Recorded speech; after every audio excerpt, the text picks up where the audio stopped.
कल्याणानां निधानम कलिमल मथनम पावनम पावनानाम। भगवान का नाम पावन है। रावण को पता लगा, ब्रेकिंग न्यूज चली रावण के यहां, वो जो दोनों राजकुमार है ना, राम लक्ष्मण, दोनों बड़े जादूगर हैं। बोले क्या जादू है?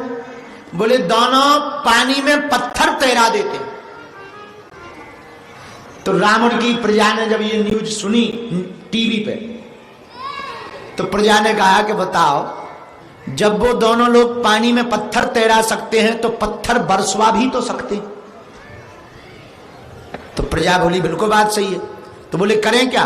बोले यदि वो आ गए तो हम लोग तो बिना मौत के मर जाएंगे। एक काम करो, चलो पार्टी बदल लो।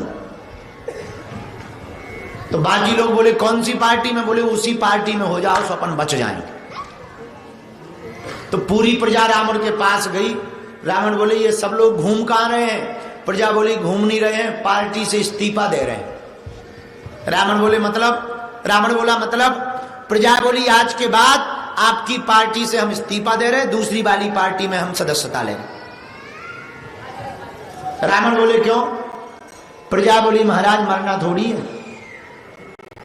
जब वो दोनों लोग पानी में पत्थर तैरा सकते हैं तो पत्थर बरसवा भी तो सकते हैं, और कल के दिन उन्होंने पत्थर बरसवा दिए तो हम मर जाएंगे।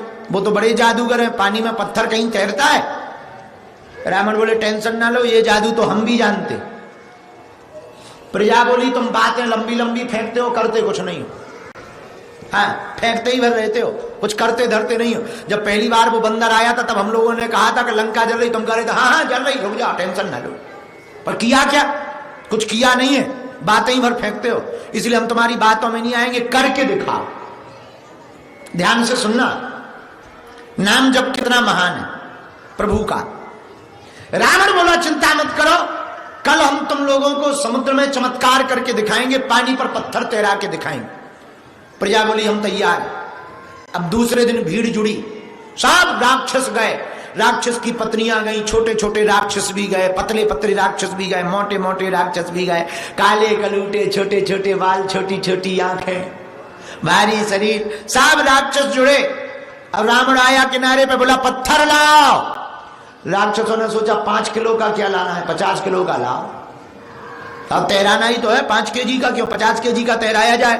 राक्षस तो राक्षस, जिसका राजा मूर्ख हो तो प्रजा तो और पहले मूर्ख। सब बड़े बड़े पत्थर लेके राक्षस पहुंच गए।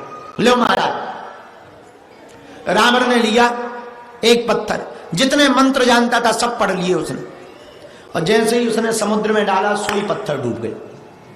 प्रजा बोली लो, वो निकल आया चमत्कार। बड़े चमत्कारी बने थे, कह रहे थे पानी में पत्थर तैरा देंगे। एक 50 केजी का पत्थर नहीं तैरा पाए, पुल तो दूर की बात। चलो बेफिजूली की ये लंबी लंबी बातें फेंकते। रावण बोले रोको। रावण को लगा नाक कट गई। सो रावण ने नीचे सिर डाला, पता नहीं क्या बुदबुदाया कि वो पानी में पत्थर ऊपर आ गया, ऊपर आ गया और तैरने लगा। प्रजा जय जयकार करने लगी, लंकेश की जय हो, रावण की जय हो। प्रजा बोली अब जाने की आवश्यकता नहीं है, हमारा राजा भी कम नहीं है, पानी में ये भी पत्थर तैरा देता है। रात को मंदोदरी जब चरण दबाने लगी तो रावण से पूछने लगी महाराज बुरा ना मानना, हम आपकी पत्नी है, हम जानते हैं आपकी हकीकत को, आपके पास बहुत से चमत्कार हैं, पर ऐसा कोई भी चमत्कार नहीं है कि आप पानी में पत्थर तैरा सको। इसलिए तो पत्नियों को पूरे राज पता होते। बाहर आदमी कितना भी महान बना रहे, घर में सिलेंडर ही रहता है। तुम देख लेना बड़े बड़े नेता लंबी लंबी बातें डींगे हाँकते हैं, बाहर घर पे आके बिल्कुल शांत हो जाते हैं, क्योंकि उन्हें पता होता है बाहर चाहे जल्दी पॉलिटिक्स कर लो, अंदर इन्हें पता है कि हम कितने बड़े नेता हैं। हाँ, तो रावण की पत्नी मंदोदरी बोली महाराज हमें आपके बारे में पता है, आपके पास सब सिद्धियां हैं, पर ऐसी कोई सिद्धि नहीं है कि आप पानी में पत्थर तैरा सको। और तुम सुनकर के चौंकोगे, पागलो। पहली बार रावण रोया जिंदगी में, उठ करके बैठा, अपनी आंखों से आंसू पोंछने लगा, रोने लगा। मंदोदरी बोली क्या बात है, आप रो क्यों रहे? रावण कहता देवी तुम सच कहती हो, हमारे पास ऐसा कोई चमत्कार नहीं है कि हम पानी में पत्थर तैरा सकें या ये चमत्कार दिखा सकें, ऐसी कोई सिद्धि नहीं है। पर जब आज हमारी नाक कट गई, पानी में पत्थर डूब गया, प्रजा छोड़कर जाने लगी, तो हमने सिर पानी में डालकर पत्थर पत्थर के पास जाकर कहा, पत्थर तुझे राजा राम की सौगंध है, मेरी नाक बचाने के लिए ऊपर आ जा।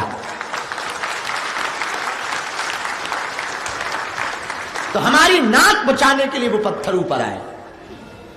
बात यह है कि राम के नाम से दुश्मन भी अपना काम चला रहे। अब जब बताओ रावण का काम राम जी के नाम से चल रहा है, तो तुम लोग अगर भजन करोगे तो तुम लोगों का काम तो चला ही जाएगा। तुम तो राम जी के ही पक्षधर हो, रावण के थोड़ी हो। इसलिए आशुतोष तुमने पूछा भगवान का कीर्तन क्यों करना चाहिए। संकीर्तन इसीलिए भगवान का करना चाहिए ताकि मन उनके चरणों में लग सके। इसलिए संकीर्तन करना चाहिए ताकि अपराधों से मुक्ति मिल सके। संकीर्तन इसलिए करना चाहिए ताकि मन निर्मल हो सके। संकीर्तन इसलिए भगवान का करना चाहिए ताकि हम और कोई जब तब ध्यान व्रत नियम संयम कर पाए या ना कर पाए, पर नाम जब कीर्तन से ही हमें भगवत प्राप्ति हो जावे।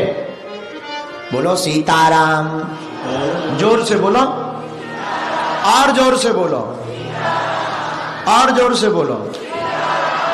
इसलिए कौन कौन आज के बाद संकीर्तन प्रतिदिन करेगा? हाँ, हाथ नीचे कर लो, पीटने के काम आएंगे।